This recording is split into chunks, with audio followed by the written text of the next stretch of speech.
So OG, ano yan, between si Tita Glo, di ba wala ni Amalia, wala ni Susan Roses. Sino yung mga, ano ba, iba pang mag-consider na Nora Vilma na next, di ba? Yeah, Nora Vilma, tapos yan, yung Nora and Vilma na. Maricel. Sino mga younger?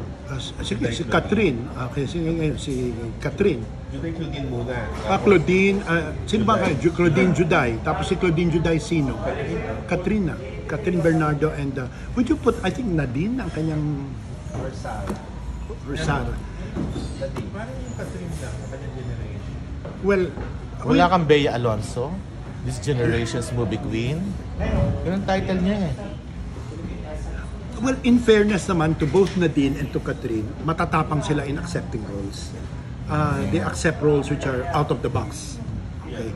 So, talaga mga raining box office film. alam mo, ang hirap kasi, si Catherine lang yan. Kasi iba na ngayon ang batayan eh, lalo na with social media, nag-iba na ang batayan, di ba? Na pagiging queen? Oo. Kasi now, masyadong accessible na sa tao eh, nawala na yung air of mystery ng mga artista. Kaya, well, Catherine, because nga, who will question the success of Hello, Love Again? Hindi, isa pa si Marian, di ba? Marian, but then Marian is not that frequent an actress kasi she is more of a mother. Ang pinapanood pa rin, hindi content, kundi artista. Artista pa rin ang principal na batayan. Ikalawa, nawala na ang D&E audiences. Tapos, ikatlo, may mga preferences sila na papanoorin. Unfortunately, romance is no longer something that you watch in a cinema. In other words, ang mga priority nila yung mga ano. Tapos, mga masaklap, 76% of the audience prefer foreign films.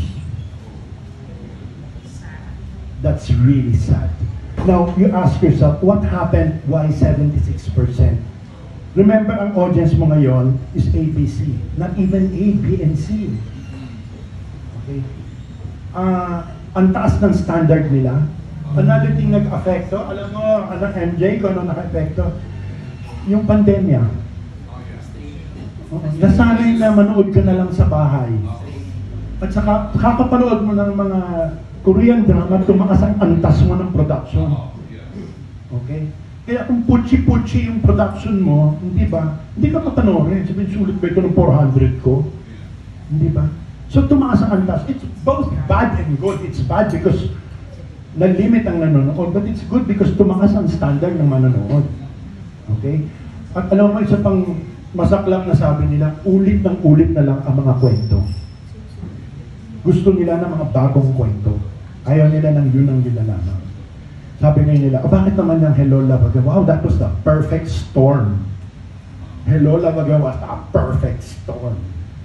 Imagine, the Prince of Kingdom A with the Princess of Kingdom B appearing in a movie which is a franchise, you know, a sequel to a successful franchise, talking about OFWs. Ay po dyan, huli mo.